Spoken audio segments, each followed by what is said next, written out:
parenting, manliness, marriage, fitness, and finance. Nothing's off limits. Hey everyone, welcome to another week of the Surf and Turf Show. I think we are on episode 4 at this point. Joining me today is Adam, as always. Adam, looking grad school fabulous there. How are you doing today?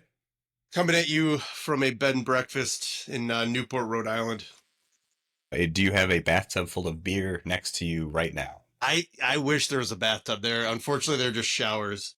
So I'm a huge bathtub aficionado, but there are none in this suite.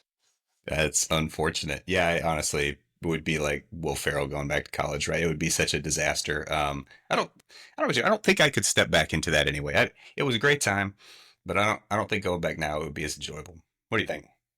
It probably depends on what you're doing. I think you could find something that you were into. That makes sense. It just wouldn't be the same, right? But I guess nothing ever is, right? The whole water under the bridge pooling up into a giant puddle that we talked about last week. Yeah, just once it's gone, it's gone. Yeah, But I mean my cohort is all like late 30s to early 50s, so they're all older humans. you're already there. Ah, that's okay. Well, that's a different experience. I mean, grad school always felt different as an undergrad anyway. You looked up at them and they looked like, I mean, in hindsight, adults. And now looking Ancient. back, I'm like, yeah, exactly. Like it must have been 23, 24. I mean, gosh, what do you even know what you do with your life at 23, 24? It's so far in the future. Ah, different time, different time. Anyway, but so last week we had a good discussion on decision making. I thought we rolled out of accountability, we rolled into decision making. We tried to really grapple with how do we make decisions? How do we decide the things we're going to do? I mean, it sounds trivial, but at the same time, it's critical, right? You make dozens, hundreds of decisions every day, and if you're making them badly, you're probably going to get bad results, be dissatisfied with them, and set yourself in a position where it's harder to make good decisions in the future. So I think we agree that establishing the ability to make good decisions is a critical part of, bettering yourself as a person. But we talked this kind of head, heart, gut model where, okay, well, you got some tools to rationally get your head around things. You've got the ability to develop your ability to make intuitive decisions about things. And then you've got this kind of passion, this kind of drive that helps move you toward the things you wish to do. And that breakdown was pretty awesome. That was good. I like that. But it left gaps. It left some gaps for me. Ethics. Like really when we start talking about, well, what should we do? Not in like the passion say, what are we driven to do, but what is kind of the right thing to do? And I feel that we didn't really integrate that very well. So I want to kind of circle back on it today a little bit. And I know you had some thoughts on it, but what did we miss? At the basis of making decisions is value. So what do we value? And everyone gets values from different places. We get it from our families, our church communities, our mentors, our sports teams, values from everywhere. And then the values, I saw an interesting framing by my friend Kevin Stark that values plus action equals virtues, because we're always, what's a value, what's a virtue, right? When we're kind of throwing these words around, if we don't define them, they're very like hand wavy and vague. So I think good decision making comes from a foundation of our values. So we have to kind of get clear on those before we can kind of make effective decisions. So values. Okay. So the things we believe, the things, the things that we hold is like, I guess the core tenets, hard not to define that word by using the word, right? That's one of those tricky ones, Yes. but the kind of core tenets of who we are. Like, so let's say I think that I should stick by what I say. Okay. If I say a thing, I should own that thing. That is a value. Yeah. I mean, is that kind of where we're going with this? Yeah, that would be probably like an integrity or something along those lines. Okay. And so the difference between the value of integrity and the virtue of integrity would be kind of practiced integrity. So as I run through being integral, I'm sure that's not the word at all. If I run through having integrity, I would develop the virtue of having integrity. Is that the I difference there? Yeah, I I mean, mean we're splitting hairs a little. that's one. Yeah, that's definitely a framing. I think I wrote an essay and I try to break it out as virtues, individuals embodied, and values like a group could value. But however we do it, the bottom line is we don't make decisions in a vacuum. They are influenced by the color of our value system. So once we have some values, then we can look at an ethical framework to make decisions. Okay. And then once we've got sort of the baseline ethical foundation of that decision, then we can move into the other decision making model we had, where you're really making the kind of best value, the other word value, the best cost benefit decision once you've stepped out of that ethical realm. That kind of makes sense to me. And I don't want to get too caught up in the theoretical side of it, because one, it makes for terrible radio, but two, I don't know. I'd be honest. I think we spend too much time splitting hairs in society today anyway. But I think I get where you're going. Did you have anything you want to add on it? Yes. And it's the kind of decisions we're thinking about they're not cut and dry, right? If there's an easy right answer, it's pretty apparent. What we're talking about are the gray areas where we're kind of picking our poison, and we are trying to maybe choose the lesser of two evils, or trying to arrive at the best decision given the very particular circumstances of the case. No, I like that. Pick your poison is a good one. I know you mentioned it last week, and it's solid. So I actually teach ethics, and that pick your poison, that lose decision making, I think, is what we're really drilling down to, right? Because the idea that you're going to pick between something that is right and something that is wrong isn't really all that insightful. Like, okay, if you've got a value system that says you shouldn't kill people, well, then should I shoot this person that I walked into in the street? The answer is always no. There's not a lot of gray area there. Now, you can insert gray area, and you can, let's say we're going to combat. Let's say we're moving to another situation where that becomes a conflict. Like, well, I shouldn't shoot people in general, but in this particular case, it's seeming that perhaps because of the things this person is going to do, intends to do, is doing right now to other people, I should shoot the person. And that's the kind of decision making we're really talking about now. We're getting into the either conflict of values, where two values that you hold are kind of in opposition. Well, should I be kind or should I be honest? When somebody says, hey, how does this make me look? That is the most trivial of lose-lose decisions. Kind? Honest? Well, so that's what we're talking about. We're just talking about it kind of to the nth degree, right? The really hard versions of the do I look fat problem. And I wish I had somebody to talk to that was an expert in ethics of the gray zone, perhaps had written a book about ethics in the gray zone. At least I did write a book. Yeah. Thank you. I appreciate that super subtle setup for my book, Gray Zone Ethics. I like it. I appreciate it. I would not call myself an expert, and the reason I won't is I think that you get into the division between academic ethical discussions and applied ethical discussions. I think I would say I'm pretty confident to talk about applied ethics, just because I've stumbled my way through that problem set a lot, just like you have. But on the academic side, I totally admit I'm not the smartest guy in the room. So just want to draw that distinction. Okay, all right, just a practitioner then. A humble practitioner. That's it. With a podcast. That's how humble we are, Adam. We're just that humble. Super humble. Gotta be a little self-deprecating. So let's just talk about that, because actually I think it does a pretty good job of breaking that down. But lose-lose decision making. I'll just throw out a vignette in kind of the combat scenario, and then let's use that to then pick apart the theory around it that would describe how you would make a decision in that case. So once upon a time, back in Iraq, I'm a young dude. I walk into a house. Now, in this neighborhood, my mission is to kind of protect the people there, to help establish governance, to work with the national police so that the Iraqis can secure their country, right? I think that was a pretty common part of the mission. We're in Baghdad. It's miserable, hot, and things blow up all the time. But in this case, I'm walking into this house. I'm trying to befriend this person. I'm like, all right, here we are. What's the problem of the day? So the reason we're at this house is because this lady had walked up to us and said her sister was sick. Usually, in the counterinsurgency game, that's a pretty easy win. Great. I have a doctor. He has medicine. I will bring him here. He will heal that person. That person will be happy.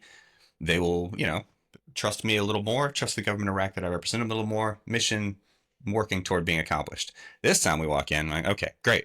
Easy money. This is good. I can smile. Hey, man, what's going on? The guy is immediately surly. Okay, he's not happy. He's not talking to us. All right, what's going on here? The woman starts kind of shouting. She's like, back there, talking through my interpreter. Well, we come to find out that the woman is having a miscarriage. Okay, so that's what the lady's telling us. And my doc, is saying, okay, well, let me go check her out. I'll find out how serious it is. We can see if this is a medical thing or a hospital thing or a nothing thing. Guy immediately pushes back. No, can't talk to my wife, can't touch my wife. Okay, that's a tenet of his belief, is that an unrelated male should not interact with his wife, certainly not physically. he doesn't want us to treat the lady. And so Doc tries to work it through the interpreter. Okay, well, have his sister go back, take her temperature, look for these symptoms. Let's do this. Let's do that. We come to find out, okay, the lady's spiking high on temperature. Doc's like, she's probably in sepsis. She's probably in sepsis. She's probably going to die. That's just my medical assessment. Like, great. 23-year-old guy standing there. Like, okay, I got this dude. My general instructions are to respect the culture of the Iraqi people, to not piss them off so that they will support us. I also have a lady who's going to die. What do you do? Do you blow this guy off? You're like, nah, let's blow this guy off. Is he going to get violent? Maybe he's going to get violent. Is he going to then become violent enough that in a year from now or 6 months from now, he'll start killing us because he's so mad about the thing that happened, or support the insurgency? What do you do with that? So how do we analyze that? How, as a young lieutenant, should I have picked that apart better than, well, just winging it? Mhm. Yeah, so that's a tough one. I mean, among many ones that you are undoubtedly faced with. So Wait, yeah, I think you're looking. I mean, I guess I could just go into Kidder's model yeah, let's do to, it. Let's pick to it do apart. that. We got a model. Let's use a model. What could we All have right. done? How could So young Dan have done this better? all right. So Dan and I went to Naval Postgraduate School, and there we attended a class taught by a gentleman named George Lober, who provided us this great framework from this gentleman Rushworth Kidder. So he has this nice 9-step process that we will include in the show notes that basically goes through a process, right, to navigate a moral situation, right? And we talked about if there's not a moral component, we're probably using other metrics, right? We're using cost, efficiency, whatever, convenience. Now, step one of this process is we recognize there's a moral issue involved. So what that means is doing the right thing. Like this gentleman's idea of the right thing is different than maybe our definition of the right thing. So that's step one. There's a moral issue. Step two, we figure out the actors. It's us, the interpreter, the doctor, the gentleman in question, the woman that's about to have a miscarriage. We gather the facts. I think you've done a good job of like laying out the facts of the situation there. And then we're testing for right or wrong. This is step 4, test for right or wrong. So what we're doing there is, this is the pick your poison type thing. We're like sussing out the different factors of the decision. So the legal test, what does the actual law say? Like, are you contractually obligated to do X? Are you legally bound to do X based on the official code that we deploy under, right? The regulations test, that like regulations and law are kind of separate little things. One of them is like you're bound by the nation, and then one is like more of a local limitation by your organization, right? The stench test, like does if I choose to do this, does this look good or does it look bad? Well, Front page, that one yeah, kind of sucks a little because I mean, how often do you just not know? Like, I often don't know what yeah, stinks until I pull the trigger, and I'm like, ugh. It's kind of like when you're picking restaurants, and you're like, do I want this or that? And you're not sure until you pick the one, and then you know you chose wrong. You're like, that's not what I wanted. But ethics often feels that way. yes, and that's why it's only one of these metrics here. I think you're right. It's difficult. That one by itself is a little ambiguous, but then we get to the front page test, which is whatever you decide is on the front page. How does that look? And then the final one is the mom test. Like, what would your mom say if you were telling the story to your mom? Like, what would she want you to do, right? And it's not to say we should necessarily do what our mom says, because it may not be in keeping with the law, but You it's got a a wild valuable mom there, Adam. metric. What's that? You got a wild mom there. It's just I'm just saying these things can be in conflict, so we have to. But I think doing this thought experiment helps you get a little more fidelity on the problem, right? So these are the right and wrong. This is step 4. Those are the 5 steps there, and then we go to test between right and right. So this is where we have uh, 2 decisions that are informed by a different value set, right? So truth versus loyalty. There's a tension there. Self versus community, another tension. Short term, long term, and then justice versus mercy. So you're trying to establish. You're trying to view the decision through the lens of those competing right values. Should I not steal food or should I let children die of hunger? Like there's a starving kid there, there is food, I could steal food, I could give it to him. Which one of these is the correct? Yeah, like that. That's what you're talking about, right? Like a Yes, base that's what conflict was that of Jean Valjean, I think, and I think that's absolutely. what he was Les doing. Mis, Les Mis, little Yeah, Les Mis. I think that's what Jean Valjean was doing. All right, so yes, absolutely, that's a great example of competing value sets for either side of the decision. So then finally, we're applying the resolution principles, and these are very similar to what you and I learned as military officers. You know, kind of the duty ethics, the deontological, the utilitarian ethics. You know, the greatest good for the greatest number, and then the virtue ethics. You know, if I'm embodying justice, how would I make this decision, right? So ends based, rule based, and then care based. Those are the kind of the three there. And then from that point, after kind of putting those through those framework, you're looking for a trilemma. Like, is there like a win-win scenario where we don't do X, we don't do Y, we actually do Z, and it kind of that actually steps outside the dichotomy and helps us find a solution. That Then we feels like make cheating. That feels like a little bit of cheating. That one. You're like, okay, sure, yeah, the magic. Oh, well, it actually happily ever after for everybody. Like, come so on. if it's there, I mean, it's not always there, right? As you know Yeah, well. I think it's the point there is there may be a position outside of our paradigm that we're locked into that we're that just makes not, sense. paying attention to. So you make the decision, and then you come back and reflect on the decision. So that's basically the 9-step framework that we will include in the show notes. So I like that framework. One, I think the come back and reflect on the decision. I think they call it PTSD. Actually, I'm pretty sure that's the word they use for come back and reflect on your ethical failures. I think that's the technical term for it. I'm not academic, so I could be wrong. Uh, not funny. It's Maybe not funny. possible. It's but I mean, it's definitely possible. I'm not disagreeing. but so the thing I like about that model is it's super thorough, and that to me is one of the things we talked about experts a lot last week. And by experts, let's bridge into academia here. That's one of the great things about that level of expertise, that kind of deep thinking into these problems. And I love that it exists. The trouble I have is sometimes it feels that it's hard to apply something that detailed into the situation that you are dealing with right now. And I think bridging between like something like the 9-step model, which obviously gives you a solid, well, let's look at this decision. Let's pick it apart play by play. Okay, so in this particular case, we do have a conflict between those. Okay, so maybe that's a wash. And the next one, well, what would my mom say? Which one of these would look better in the paper? Like, man assaults Iraqi to take woman to hospital, or man lets woman die over husband's, ideological conviction. So those are super useful. They're just, and this is going to bridge back into what we talked about last week. You've got to use them enough slowly that your brain gets good at using them quickly. Because one of the problems young Dan had is I really not done a lot of thought on that kind of thing. And so when I walked into it, it was mostly just, you have 4 seconds. Make the decision. What are you going to do? And everybody's looking at you, and you got to kind of chew on it for about 4 long seconds. Maybe you can kind of casually like just kind of take the drink and just Right. like sip to buy a little time, and that's it. That's all you got. No 9-step model. So that's the classic "what now, Lieutenant" scenario, right? That we all prepare for. So ideally, our community has professionalized to the point where they're putting us through vignettes like that ahead of time, right? Like ideally, we're going through leadership pipelines that wise elders are talking through. Here's a vignette, here's a vignette, here's a vignette.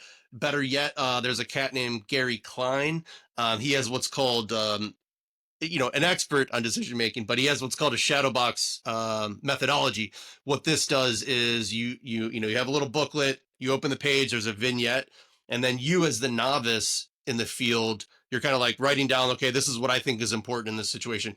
You turn the page, and then they've taken several experts in that domain, and they're like, expert 1, this is what I'm focused on. Expert 2, this is what I'm focused on. Expert 3. So it's a way to upskill your decision making quickly by looking at how the experts are picking out or the experienced personnel are picking out what to do in that situation. So Yeah. It's really smart. I love that model. Yes. So I recommended that in my master's thesis. I don't know if anybody has really adopted it. I don't know if any military units have adopted the shadow box stuff, but Gary Klein, big name decision making researcher on that one. So I think, yes, you're right. For your scenario, I think I'm looking at that. I'm looking at, you're a representative of the battle space owner, right? At this point. Mhm. So, I You're mean, it. You're the guy. yeah, what year is this? 08, 07, Okay. 07 or 08. Okay. So we're still, Iraqi government's coming up, but really It is you're still, technically sovereign, but yes. no Iraqi presence in this neighborhood. Yeah.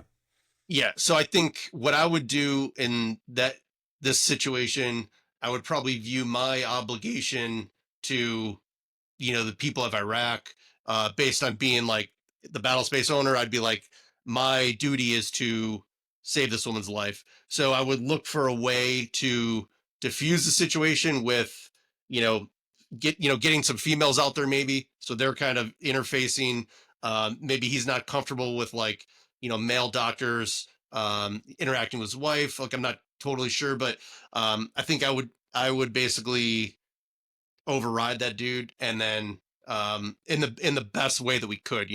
Obviously we both seen like where it gets ugly, but I think in this situation, saving the life is better than uh respecting his ideological belief in that moment. What did you think?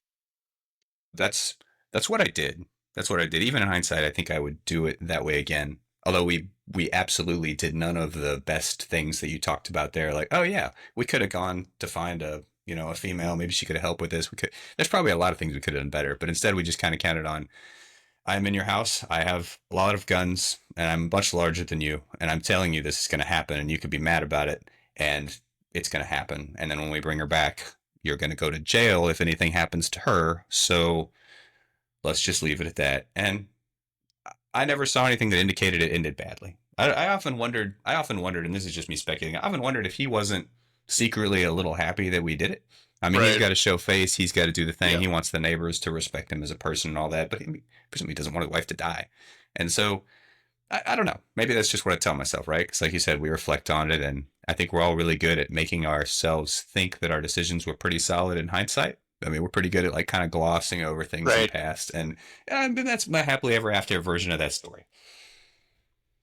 No, no, you're absolutely right. And I think, if we put ourselves in his shoes, a bunch of dudes are just, barged into my house and they're Mm-hmm. telling me what they're going to do with my wife. Like, yeah, I mean, it's not a good look. From his perspective, he feels angry, emasculated. We're not honoring his religious, desires. But yeah, again, I think this is just a pick your poison scenario here. And I think what you're doing is, you're making the best effort to navigate some very competing tensions there, and with the best like long-term view of resolving the situation. So I don't think you can Yeah, do, yeah, I don't know, I guess I don't see a better way to handle it. I don't know that there was. Yeah, I think a lot of these there just isn't, right? The truth is, there's just not usually a better way to handle it. There's a worse way, and there's an even worse way. It's like the Right. old Churchill joke about democracy, right? Yes. It's the worst form of government except all the others. I think mostly ethical decision making. Unfortunately, the interesting stuff is always kind of like that. One key takeaway is the dude probably super mad with his sister-in-law, right? She's probably the one that least Mhm. popular character in his mind in this because he could be mad at her, and also she kind of precipitated all this, but presumably her sister was pretty happy about it. I would imagine. I hope, surely.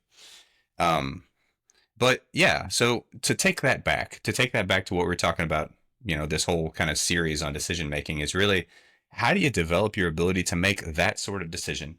One, the best version of it you can, but two, kind of the version that you can live with the longest, because honestly, a lot of these decisions that have no good outcome, really you're just playing the long game. You're like, well, I need to make something that I can live with myself on that's not terrible and that I can look back on and think that I did all right on because life is long, as Chris Rock told us. And if you make the wrong decisions, it can feel really long. And I think all jokes aside, you look left and right and you see a lot of our peers in the military who I think often feel that they made bad decisions. And that is one of the reasons that guys have trouble kind of living with what they did. And I want to avoid that, right? I want to help people get into situations where they mostly are making good decisions, the best at least, and they will recognize that they made the best decision to kind of make them just easier way to live through life. And I don't think this is unique to the military. I don't know about you, but I think that's pretty much everybody in life has decisions like that.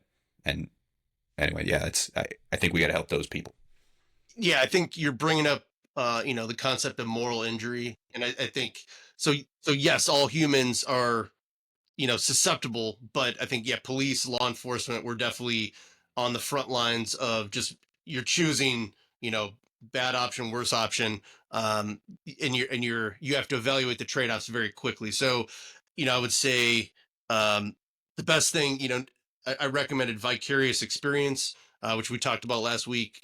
Just the ability to, you find some decision makers that you respect, right? Like you like their character and their moral framework, and you watch how they navigate the decisions they have to navigate on the battlefield or wherever it is.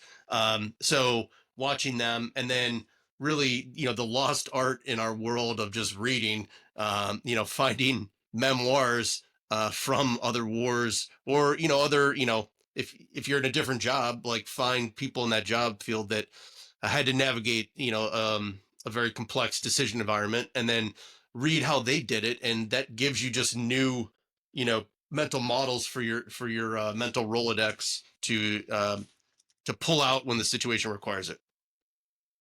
Yeah.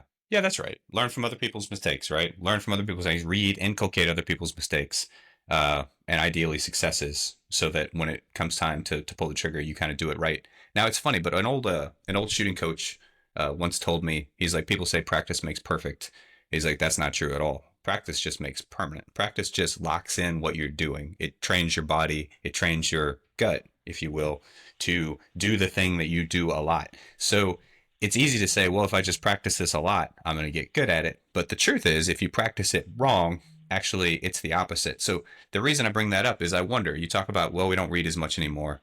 Well, let's read, let's study, let's learn from other people's mistakes. But what if all you do is watch Netflix and doom scroll? Like, do you actually develop a gut that makes the wrong decisions? Like, if you are watching an endless series of failure, because people kind of enjoy watching failure, it's funny, it's kind of entertaining. Are we actually training ourselves to pull the trigger the wrong way? What do you think? Does it work that way?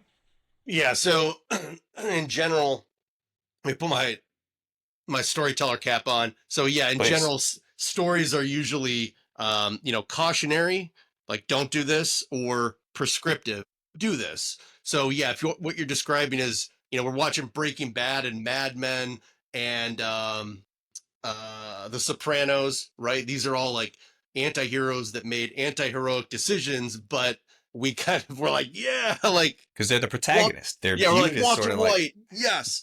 But those are right. meant to be cautionary tales, like, bro, don't do this. So yes, is there a danger? Possibly. The other, I think you've probably found you learn just as much from bad leadership as good leadership. So it's that I think it's Italian, the via negativa, right? The negative path. So we see like, okay, well, I definitely don't want to do those things. So maybe I'll do this. Yeah. So yeah, you're right. You're probably gonna have a mixed bag if you're just watching bad decision making. You probably need to see some good, moral decision making to put that in the Rolodex. I broaden out your media horizons a little bit. Like watch some uplifting stories, watch some old Jimmy Stewart movies. Like see people in trying situations doing good things and making positive choices. Mhm. I I don't know. Actually, I don't actually know that actually. Maybe you're right. Maybe our brain just compartmentalizes all that into cautionary, and it doesn't actually affect our decision making. I would be interested in hearing from somebody who knew about that, but I don't know enough to know kind of psychologically how that works. Um, I do know that going all the way back to the 9 steps, you talked about virtue development. I love the idea that Aristotle obviously brought it up. This idea that virtue, ethical behavior, or decision making, if you want to broaden that out enough, is something you teach. It is not a thing you have or you haven't, and it's not a process you can just walk through to always get to yes or no. It's something you develop by doing it. And I love that model because once you take your kind of initial well, okay, I got my rights and my wrongs. Is this a wrong? Don't do it. Okay, it's a right. Let's work on that. And then I've got my mill with, well, I got to make the best of it. What's the most good for the least evil? Okay, you got that. But even those two are only so useful because I think we often overlook the kind of, you mentioned with moral injury, but the kind of long-term development of your ability to make ethical decisions. And it's easy to think that there's a 9-step process to just make good decisions and like, well, if I just do this, I'll make good decisions. But the reality is over time you can get better or you can get worse. And so if you are constantly, this is weird because I see it with kids, but you see it with grown-ups too. If you start at 50% and then you kind of step your way down and do a slightly bad thing, it gets easier to do worse things, right? We can undevelop our virtues. We can get worse as humans by just doing things that are kind of questionable over and over and over again and walking ourselves into situations when we're like, well, I've already done this much, whatever, it's fine. I mean, I may as well just do this now. The opposite is also true, though.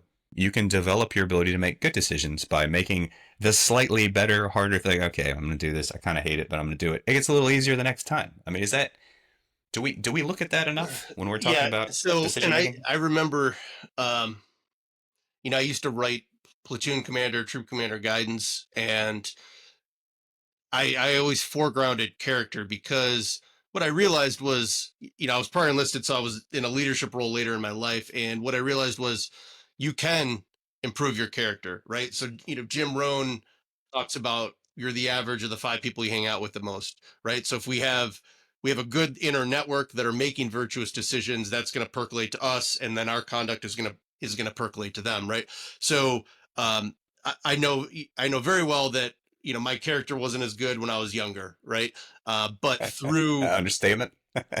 yes, that was a large understatement. But I know for a fact that humans can improve their character, and because I go back to like the 20-year high school reunion, and I went to it, and everyone's just kind of like sitting there, we're all kind of looking at each other because we're different people now, right? Mm-hmm. This is 20 years after high school. Like, we are like snakes shedding skin, and we have shed a bunch of skin, and we're like like, it's still the same snake, but it's like we're different people now than we were when we were 18, right? And so with character, I view it like that. So exactly to your point, when we study wisdom writings, whether we're reading the Bible, the Quran, Marcus Aurelius, we're sucking in that wisdom, we're reviewing that wisdom, and then that's kind of we're like reborn in our understanding of the world. So I definitely agree with you that this stuff needs to be practiced and kind of lived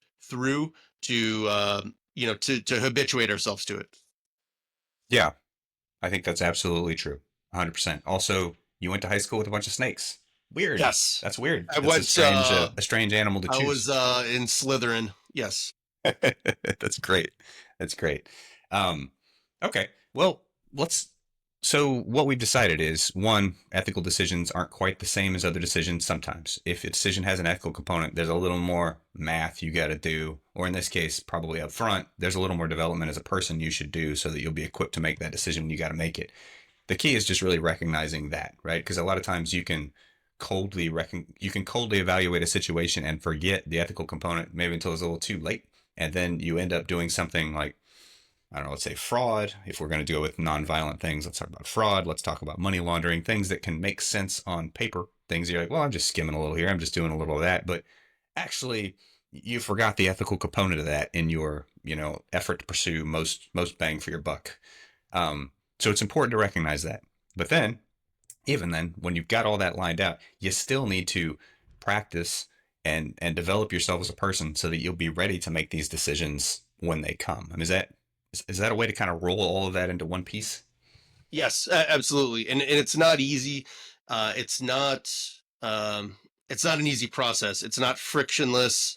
It's not painless, and it takes work. And that's why it's not fun to do all the time, right? Because um, you're getting like sandblasted, wire brushed, whatever whatever random term we want to use to describe it. But it's tough. It's a tough process, but at the end of it, you can definitely look yourself in the mirror and say like, "Yep, hey, I made it. Maybe I made mistakes, but I did the best I could with, the best education and experience that I had in the moment. And then, I learned from things that maybe weren't the best, and then I improved them for the next time. Yeah. Yeah. Not only is it tough, but it never ends, right? It's unfortunately one of those things where you can never rest on your laurels. Every day. I mean, you and I were still pursuing how to be better humans as ourselves. Like I think I've done okay so far, but every day you're faced with a new challenge where it's very easy to take the wrong decision. It's very easy to do something short-sighted, and it just takes constant I guess friction. There's just constant friction against that. It takes constant energy. How about energy? I like that one because Mhm. entropy is kind of always wanting you to go drift back to this baseline, but it always takes energy to kind of keep that system together and develop your ability as a human. It it surely is like a never-ending struggle, but but Yes, it's a and positive struggle. yes, and so going back to like where I was going with my guidance. Um, I had guys in my platoons and troops that were like, we don't need this. Like, we've already been evaluated. Like, our character's good. We like got through a selection process, and I was always like, no, like we are a constant process of becoming. So we are, we're not competing against each other. We're competing against ourselves. We're trying to get better, become better versions of ourselves. Like that is the goal, and that there's no, like in the SEAL ethos, we have like, my training is never complete. Like that's one of the lines, because it's like we are continually a process. Like we're a process. We're not like a stable thing. We're a process of becoming, and we need to be. If we're not working to better ourselves, then we're going to start sliding, towards oblivion. But we kind of hate that, right? I mean, I personally often hate that. Like you wake up in the morning, you're like, look, aren't I done? Haven't I done the thing? I don't want to do the thing anymore. I'm tired of being evaluated. I'm tired of being this process. I just want to have succeeded. And then kind of just screw off a little bit and relax. Like that, it's hard, man. It's really difficult. And I think a lot of guys in our community also struggle with that. Everybody comes in, you're like, well, I'm a good dude. He's a good dude. He's never done anything wrong, is how we mean that. But I think we sometimes underestimate uh, the impact of the sorts of operations that we do in the military, but also just that real life provides for you that can turn a good dude into actually a pretty shady and questionable dude that's kind of on the edge of a lot of problems without anything specific terrible happening. It can just happen that way if you're not careful. Is that Yes, true? and that goes back to your like 50% and then kind of sliding downward example. So you can just find yourself in a situation that is incentivizing, behavior that's not the best. And if you don't have a clear idea of what your guiding principles are and your guiding values, you can get sent sideways by that environment. So you're kind of like, you yourself need to be prepared before you enter in an environment where you could possibly be making, a decision that you're going to regret. Man, isn't marriage like that? Like I just hear marriage when you're describing that. Not because it's lose-lose decision making. That's not what I mean. I mean that it is very easy to find yourself as a couple on the downward slide. Like in any relationship, it's with any people. I think it's marriage is just kind of I think it happens more commonly because you live together and there's exposure, right? So if you and I had some kind of falling out, well then honestly, we don't see each other that often. So in the end, it'd probably just brush over. It's no big deal, but it can be very easy in a situation when you live with the other person to just pick at the problem and have both of you kind of race to the bottom. And before you know it, you end up in that situation where you're way down in like the 20, 30% there and you're not even sure how you got there. But the opposite is true, right? You can take those steps. You can take the small steps to improve the relationship. You can try and frankly be the bigger person and just like put your best foot forward. And you can get that upward spiral, which I mean, this is all decision making. I think this is all still decision making. I don't think we're too bad at tangent here, but you can get that upward spiral that can really build the relationship positively. Does that jive with how you're how Yes. And you live your life yeah, I mean, yeah, that's debatable. aspirationally? That's yes, Aspirationally, yes, yes. I'm aspiring to be the sage. Yeah. So yes, I think what you're touching on there is we can make decisions with an eye towards, healing and connecting, and building rapport, or we can make very callous kind of decisions in a vacuum that don't take into consideration some of those other factors. So I think definitely having that thoughtful, empathetic mindset will help um, when we're talking about healing and reinvigorating a relationship. It's funny, it's cliche to say that you should always take the hard right over the easy wrong, but I think because we've gotten into a very complex topic, I think decision making with an ethical component, you're dealing with another person's relationship. In the case, this last case that we're talking about, it's getting from a simple to a complex. It's really into complex territory where it's difficult to really describe all the factors. And so you do, as we talked about last week, got to go back to those first principles. And in this case, I think often a good first principle to adhere to when faced with uncertainty and chaos is probably the hard right is preferable over the easy wrong. And it's easy to raise your hand and be like, no, actually, that's bullshit. There's always that easier one to be true. Like, yeah, sometimes that's true. Often, often though, if you're drifting toward it, it's like land navigation, right? When you're walking on a slope, you always have to be cautious. You'll always tend to walk downhill. You will tend to drift downhill because we're all inherently a little lazy and your body just wants to take the easy path. I think morally, we're not that different. We will tend to take the easy, short sighted path. And gosh, that's so true. Everything from marriage to investing to child rearing, it's all Well, that way. And so yeah. picking the hard way, often the right answer. So I think last week I talked about internationally renowned curmudgeon Dave Snowden and his Cynefin model. Where he Yeah. had like simple, complicated, complex, chaotic. So he's got this other thing called estuary mapping, and what he's doing is he's using the metaphor of an estuary, which is like a kind of brackish. It's like some salt water, some fresh water, kind of a swampy ecosystem. And he's using this estuary to scale to whatever human environment, you know, we're in. And what his thing is, he's using storytelling, sense making techniques to figure out what's going on in that environment. And then trying to figure out what the I think this other guy Stuart Kaufman calls the adjacent possible, which is like the next best thing that we can do. So we're here, it's okay, it's 50%. Like, yeah, we can go down to 30 or we can go up to 70. Like, let's choose that adjacent possible. And so he looks at it as energy gradients, right? And so we're trying to incentivize moving to that better energy gradient. Like, we have to make that like an easy thing for people to do, or we've got to try to make it a little bit easier to be virtuous. Because I think you talk about like moral drift in your book. That we Mm-hmm. just and moral drift is probably like what you're talking about, going down that side slope and you're like just going further downhill just because the gravity is It's just just kind of like the incentive of the 100%. system is pulling you that way. So how do we incentivize the system to help humans make more moral decisions within that system? That's right. Like in a lot of cases, you won't even recognize in land nav that you are walking downhill. And morally, I think it's often the same way.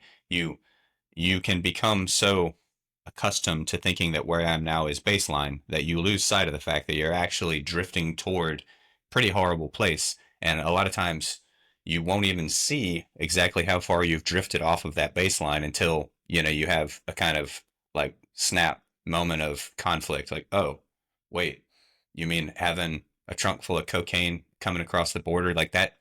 That's not okay. I mean, because you've gotten into the world where you're just like, well, okay, I have it on me. I got a little of this, a little of that. I'm doing this, I'm doing that. You find yourself in a position where you're associated with this like cocaine's an interesting one, right? So you go to parties, you hang out, there's beer there, grab it, we're drinking beer. Well, somebody sees cocaine, it's a little shocking the first time, but it's the sixth time you see coke at a party, you're probably not going to be shocked by it. And then eventually the guy's like, hey man, can you just hold on to this for me? I blah blah. The first time it's shocking, the third or fourth time it's not, and before you know it, I know this is a little.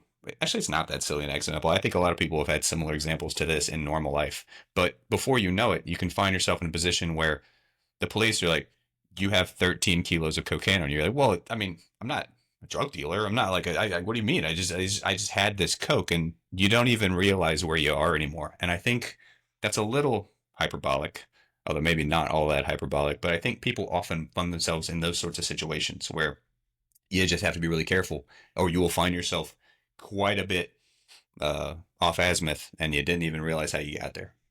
So, yes, and that brings up a lot for me. So humans, we are definitely prone to self-delusion. It's just a thing that happens to us because we want to justify what we're doing. Yeah, So true. we're masters at doing that, and then we're masters at minimizing, the kind of Jungian, Carl Jung, the shadow, right? So we're masters at minimizing the shadow, like, oh, I'm not that bad. Um, but we have that part. So that goes to like the importance of your partner and the people that are close to you, right? Like the five people, your inner circle, right? Because they can see your blind spots in a way that you cannot. And they're able to better give you feedback and say like, hey, are you sure you want to be going down this road? Are you sure? Are you sure?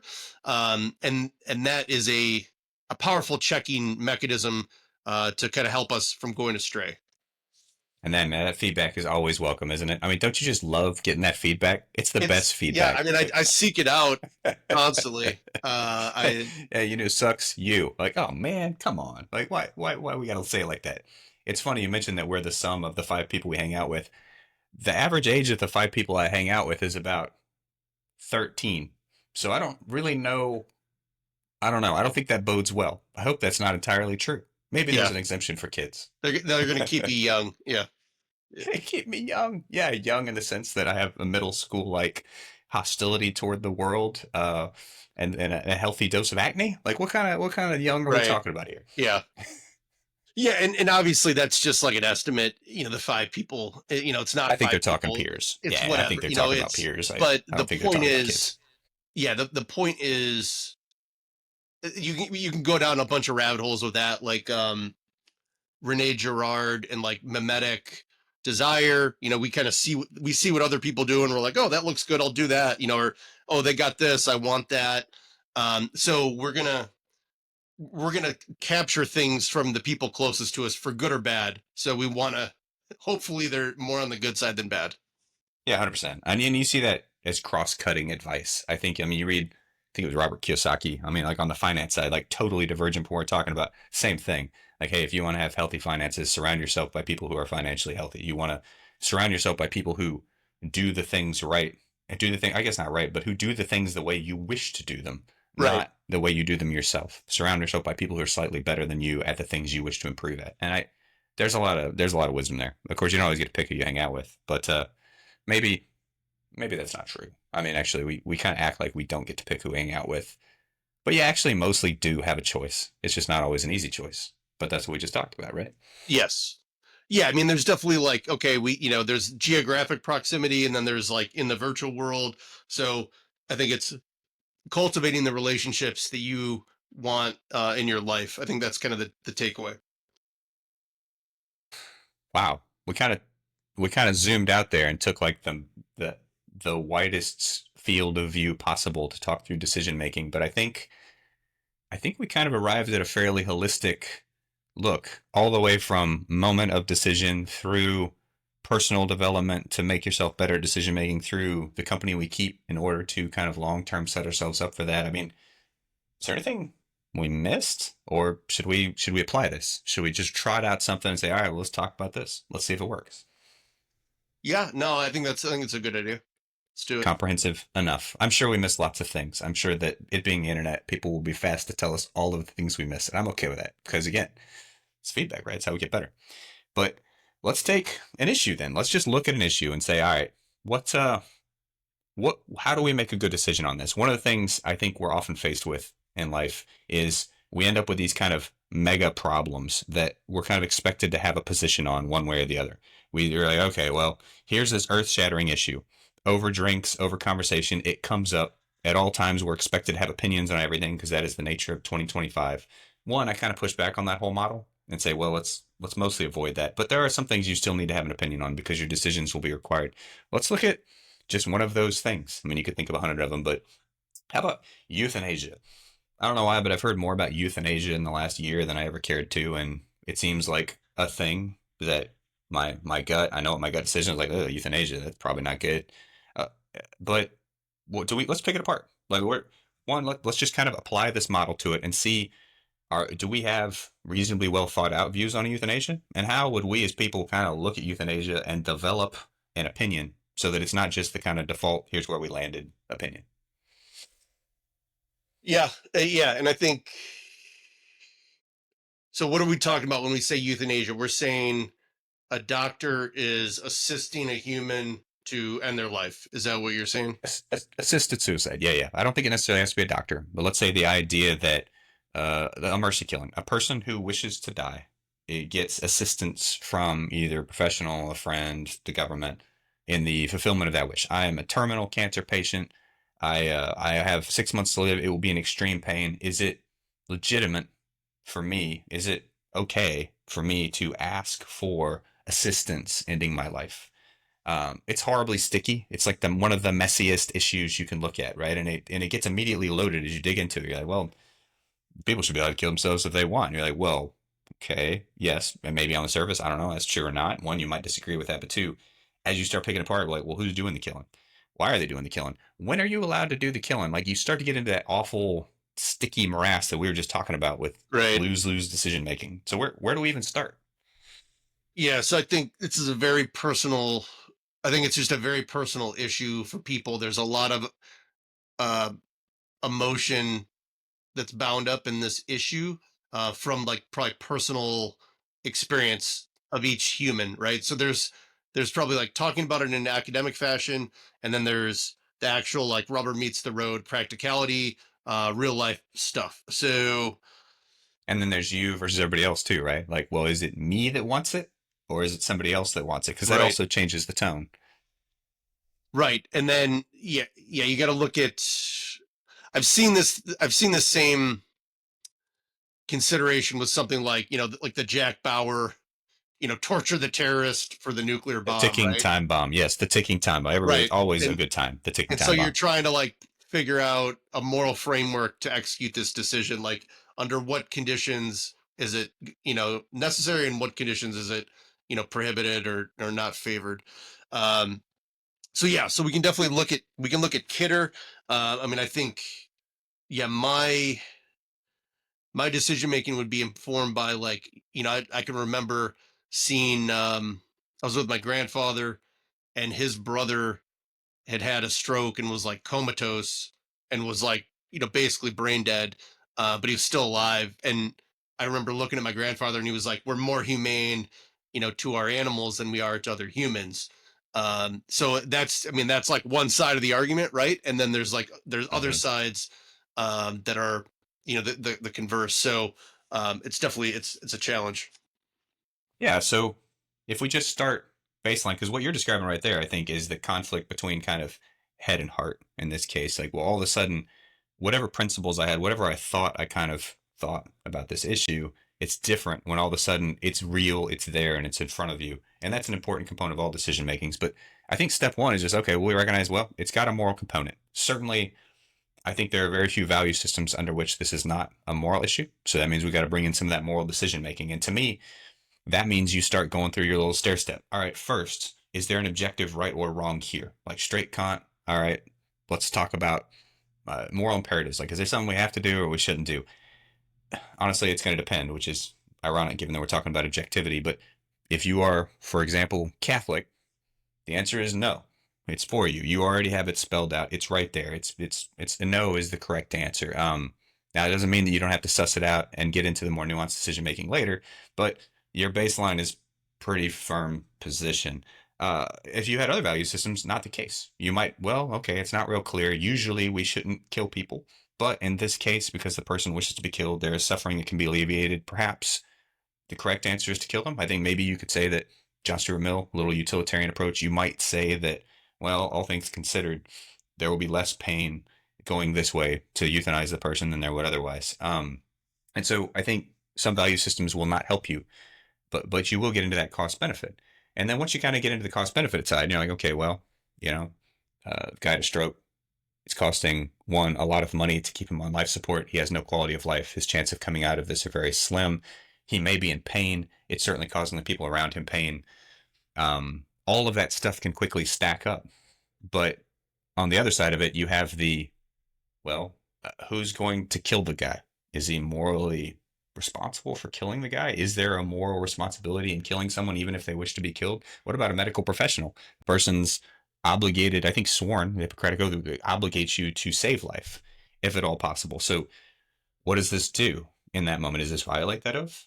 Yeah, and I mean, you and I, like, we grew up in a different media environment, but we grew up with, like, the Jack Kevorkian, kind of that whole assisted Dr. suicide Death. discuss. Yeah, Yes. Doctor Death in the '90s, right? So I think it's like, what scenario are we talking about? Are we talking about a 90-year-old man like with terminal cancer? Are we talking about a 40-year-old woman with terminal cancer? Are we talking about a 30-year-old woman that's just chronically depressed and wants to end her life? Because those are kind of like different um, situations there, and I think that's the one that gives me pause is like, you have a human that's like very, they're, hey, I'm making this decision with my own free will. I don't want to live anymore, but they're like otherwise completely healthy. They have like a mental illness like that. I struggle with that in particular, because I'm like that. I don't know if that is never going to end for you, or if you're going to come out of that in a year or a couple months. I don't know. That's kind of the limit of my ability there. No, it gets tricky, right? Because you get into the idea that, well, essentially, mostly we value free will. Like it is kind of a traditional value. I think most people value the right of an individual to make decisions about things, right? Um, but you get into that question of, well, this is a pretty big decision. Is your decision making impaired? It really starts to get hard to suss out exactly whether we should be okay with it or not, because it just gets sticky as hell. You're like, well, the person wants it to happen, but I think the person is overlooking a number of factors. This is a temporary situation. There's treatment you could get that would prevent this. But does that override the person's ability to make their own decisions, even Right. in an impaired state? It gets really hard, right? I don't. Yeah. So we start to test these, the legalities. Okay. So it's not legal. What are the regulations of your community? Like, you talked about the doctor, the Hippocratic Oath, the stench test, the front page test, the mom test, looking at right versus right, truth versus loyalty, self versus community, like, so where do we honor their individual decision making, and when do we say, like, this isn't good for the community to kind of allow this to happen? Short, long term, hey, this may be just a short term decision. Um, but I think I can dodge this issue by finding the trilemma, and that is just stopping food and water. So that is, my grandmother, um, she got up in age in her 90s and had macular degeneration of her eyes. She couldn't see, and she just decided, like, yep, I don't want to live anymore. And she basically stopped drinking food and water. And so that is not like, you're not forcing that decision, that consequence on anyone else. You're taking it all on board yourself, and you're just kind of owning it. So I'm definitely like in awe of my grandmother for being able to do that. But it's that's a way to Yeah, get it's out of the, tough. like, the dilemma and find the trilemma. So it gets you out of the idea that somebody else will kind of be partially culpable or that there is a second decision. But I mean, it gets you right back into kind of the suicide things, right? I mean, ultimately, that's just kind of a prolonged version of that, which puts us right back where we were a second ago, where we say, well, does your does the situation allow us as other people around to trump your decision in this Right, case? like, yeah, like you're putting a feeding tube in or something. Yeah. 100%. Like I default, honestly, just me. I default to no on that. I actually I draw the line at when me telling you what to do is kind of. I don't think that we should be able to override somebody's decision in and of themselves. It does get sticky, and I don't want to pretend like that's an ultimate right answer because again, if you think the person is impaired in their decision making, then it questions whether or not that free will is really execute or really acting properly. And I don't want to ever say anybody's making the right or wrong decision on that. But for me, I think that's roughly where that line sits. Like when I'm using this model to build my decision on this, somewhere around the point when if it's what you want and you're doing it yourself, it is not my business to trump that decision.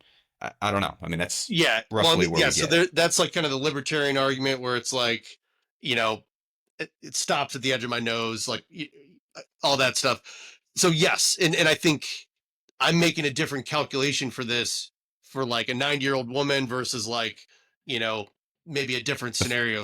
the So 30-year-old you were talking about, let's yeah, say the 30-year-old, it's different, right? It's a different case. Yeah. It So doesn't. like, It it's feels not. different. Yeah, it's definitely not. It's not an easy thing for us to reconcile. Like, yeah, like where is your decision making compromise? So we, in our community, we say like, um, you're your own canopy commander, right? So meaning, we're going to teach you all the emergency procedures for parachuting. But at the end of the day, like you are under that canopy, you are owning the risk, you are making the decision you want to make.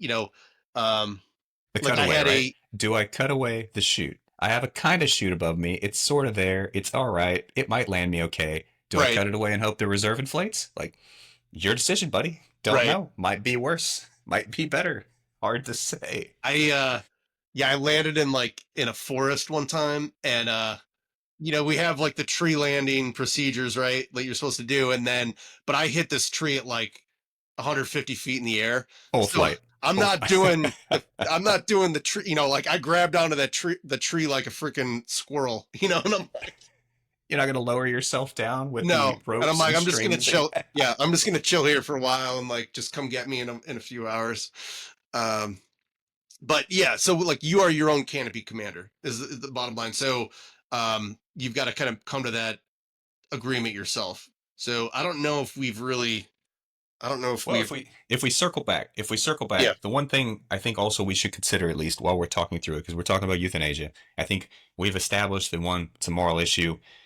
People are going to come at it from different positions based on their ethical foundations, their kind of values they possess. You're going to study the problem. You're probably going to have an initial opinion based on your base values. As you get into the problem, you're going to realize it gets sticky. There's a lot of different situations. The closer it gets to you, the more I think the less it feels like a base values problem, and the more it starts to feel like a very personal problem. And so, um, but then the piece of it, and so it's going to be difficult to make a decision, right? You're going to come to it. You're going to have some base principles. You're going to have a lot of trouble making the decision. The two takeaways, well, I guess there's one more consideration on that I would want to throw out, which is I think we have to consider once again the long-term implications of making those decisions. I think in particular as we look at assisted euthanasia, people should just stop to consider what the impact of allowing that sort of procedure can lead to. Like it might make in many cases all the sense in the world, but our system is funny. Our system has a way of kind of making things frankly profitable, and so it can be right, difficult to start saying like, well, okay, in this case it makes perfect sense to allow this person to be euthanized, but then all of a sudden that euthanization could be incentivized by a lot of structures like, well, what if yeah, the person's young and healthy, I could harvest their organs. And so are yeah, we incentivizing that? And I think yeah. I'm not saying we do. I'm saying that that kind of drift, that same drift we talked about earlier, we have to be super conscious of it because it's definitely a thing. Yeah, and so yeah, what you're highlighting is there's a tension between the communal good and the individual good, and then now we're bringing in market forces which can just warp and twist everything. So I think the posture of like default, we're cherishing life, we're trying to support life at all costs. Like I think that's a good like default posture to begin with, but then we need to be able to um exercise the discernment in like particular cases. Yeah, and we should certainly recognize, I mean, as I hear you describe it and we talk through it, we should certainly recognize the difficulty of the decision as it comes closer to you. And we should exercise like extreme compassion when talking to other people and dealing with their situations. Because the idea that we would be particularly judgy and really condemn somebody else's decision that they made, to me, is probably one of the worst case scenarios in this. Because as we just discussed, the closer you get to it, the more personal it becomes and the less clear it is and the harder it is to make a good decision.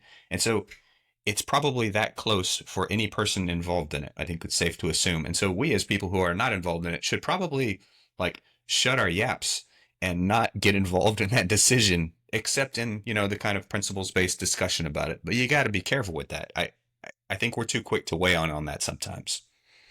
Yes, and that's a great point that we should always be striving to be humble about what we think we understand, because we may not have it quite right. Yeah. Yeah, absolutely. So that vignette really just showed me that actually decision making is real hard. And it turns out we can talk ourselves into circles on this all day. We can We absolutely apply can. the model, we can chew on it, and we can end up right back where we started. We're like, I think I kind of know the answer, and I'm not real sure. But honestly, to me, that's actually value added. The idea that you're going to run through this, that you're going to talk about it with another person whose opinion you respect, that you're going to suss it out, get that person to help you with the decision, to chew on things that you might not have chewed on, and like, oh yeah, you know what? That's kind of insightful. That's useful. These discussions to me are how another way that we form good decision making ourselves, right? This is the process, talking through these issues, trying to figure it out, the life analyzed, right? The life analyzed. So you're actually taking the time to figure out why you think what you think. To me, that is decision making. And that's how you, one, build the ability to make good decisions, but two, that's how you reach the conclusions that you actually want to have, reach the opinions that you wish to have in your life. Like, to me, that's the win here. Not so much that we've solved euthanasia, which I think we 100% didn't actually. No. Yes. And I think the more reps you get trying to consider things, you're better able to respond in the moment because you've kind of prepared the pathways in your mind.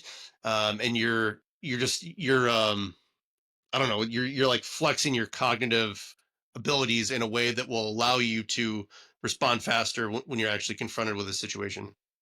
Gym analogy. I like it. Straight back to weightlifting. Just meatheads. Like, yeah, euthanasia seen through the lens of the weight room. I like it. We're right back like, into our so I comfort mean, zone. you remember, like, if you're wearing two radios, right? Like, you've got two radios, you got one in each ear, and you're like talking to a dude like in person, right? So you're like listening to two Yes. channels. So that takes work to like develop the ability to do that, to have like you're monitoring three different things at the same time. It takes like you have to prepare yourself cognitively to handle that load. So I think with moral decisions, the same thing applies. I think you're 100% right. Also, the radio analogy. If anybody's looking to become a better parent, 100%, I recommend that you walk around with multiple radios all the time and get used to tuning out the bulk of the noise entering your head, because that skill, that ability to tune out all of the other voices who are saying inane and probably incomprehensible things to you, is number one critical parenting absolutely skill you should have. I think I'm 100% on that one. I feel no need to caveat at all or qualify. But yeah, I love that. We should definitely start doing that with parents. It's a great, If you it's a can great tune out training. FireSnet on Yes. Sat 101, Fire. you can tune out your children's fighting in the background You during got the car command show. net barking at you. Yeah. All right, man. I think we covered decision making kind of I think we did an okay job at it. I hope that we presented some tools. Like, this is some stuff, one, helped inform my thoughts on euthanasia, which is super good. I'm always happy to refine that position. But two, I think we laid out some decent tools on how to make decisions. So I think, do we call this one good? Do we say we're good on decision making? We're going to move on toward maybe adversity or Yeah, I mean, I think we're protective good. instinct, other We're good-ish. I think it's good. It was a good-ish. good intro. We can definitely return to it in the future. But yeah, I would definitely like to talk adversity next. That'd be good. Let's do it, man. We'll make that decision. We'll make the decision to say we are good enough or as good as we can get. And we'll move on to the next facet of kind of this character we're looking to become. Um, well, man, enjoy grad school. Enjoy the throwback No. period. Enjoy living in, a hostel and, scrounging for hot dogs on the weekend. I enjoy going back to that. I'm just eating ramen noodles. Yeah. I wish you the best of luck Thank you, my on your friend. road trip. And dude, have a good weekend. You too.